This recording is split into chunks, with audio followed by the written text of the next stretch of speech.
What is going on, guys? Welcome to Greggles TV Daily, your source for daily tech news. We're still in the voluptuous, rapturous, beautiful, elegant bathroom studio still in Connecticut here, and I'm absolutely loving it. It's freezing cold. It was actually pretty warm today. It was like in the 40s, but then it got real cold real quick.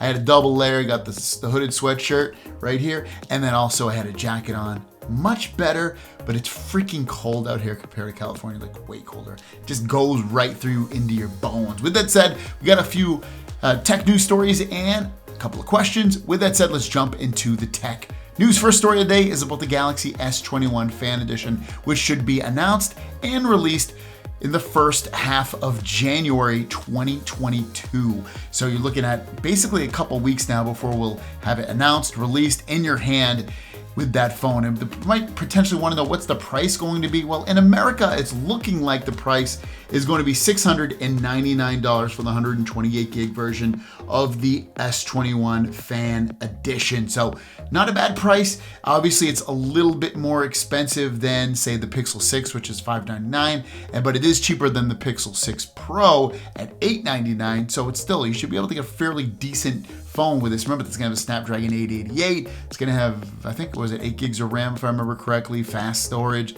decent cameras, decent display. So not a bad deal for a decent phone. Next up is about the Galaxy S23. Now, we talk about the S22 Ultra all the time, and this kind of has to do with that. But what about the S23? Because remember, the S22 Ultra is going to have that 108 megapixel camera, which is a camera they used for the last couple iterations of this phone. But we've heard also about the 200 megapixel. We might have heard that might not ever come out for the near future, but it looks like it actually might as early as next year. Look at this. Ice Universe is saying Samsung has optimized the 108 megapixel sensor for 3 years, and the result is better year by year, which is better than replacing the sensor frequently.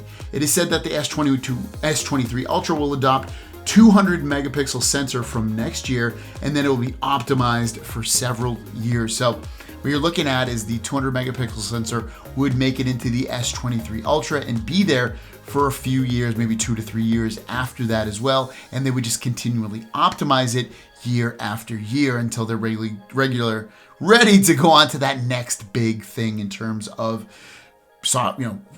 cameras. So ultimately, is a 108 megapixel camera necessary? Is a 200 necessary? Probably not, especially with phone cameras, but make it better, make it bigger. Why not? I mean, bigger and better usually, hopefully, will make sense as time goes on. And our last story, as you can see, is actually something kind of cool. We've seen this before, but they keep making these little displays that we can check out. And this is from the folks at Let's Go Digital, showing off the Galaxy Tri-Fold with its rear sub-display, S Pen support, triple rear camera, under panel camera on the front, in-display fingerprint sensor, and an HDMI connector. I mean, that's pretty wild to see an HDMI connector on a phone, but ultimately it's kind of an interesting look at the future of potentially what we're going to see with the Galaxy Z Fold line, adding in that tri-fold technology so that you can see more area of the screen, do more orientations, use this in different ways that we haven't even thought about. The under display fingerprint sensor, which I wish honestly still was on the side. I don't like the ones on the screen that much.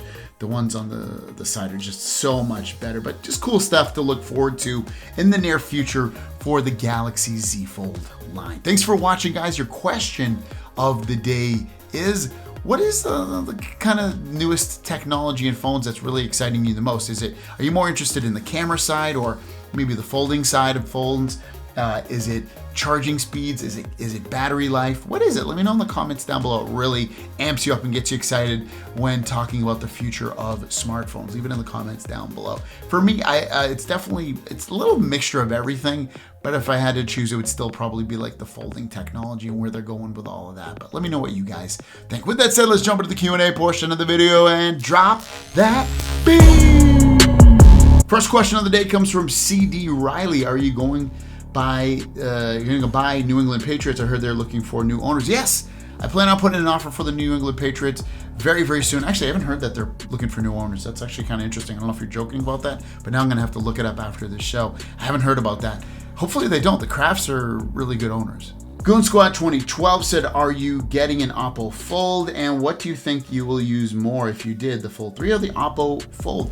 The Fold N I saw someone write it too. It is a Chinese phone, so it's not going to work on all the radios out here, so I probably wouldn't use it that much. I actually was going to order it, do a bunch of videos on it, but I'm on vacation, and by the time I got back, the phone popularity is going to be pretty dead, so I decided against buying it, but I did for a short second almost decide to buy it. And our last question, Shajil Shazad says, now I know you're a Samsung Galaxy Tab fan, as I'm not a fan of it because of the limitations, and I'm not a fan of the Surface Duo 8. It's overpriced and could do better. Microsoft laptop with cheaper specs. My point is, if you thought that the iPad and Surface Duo would be great for reviews and comparison and would give people knowledge and in general to fun to see compare stuff, can you please order these two tablets so you can deep review, and like you say, you're not an S Pen guy, but regardless, to make videos, can you please do the same approach? No, I'm not against getting like an iPad Pro and putting it against like a Galaxy Tab.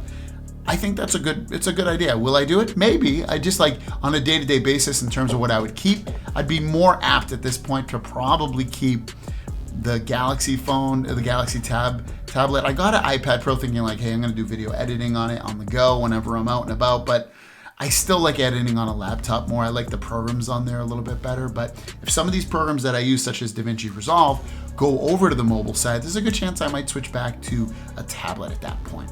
Thanks for your questions, guys. If you have a question, leave it in the comments down below with the word question, and we'll see you down the road. Peace.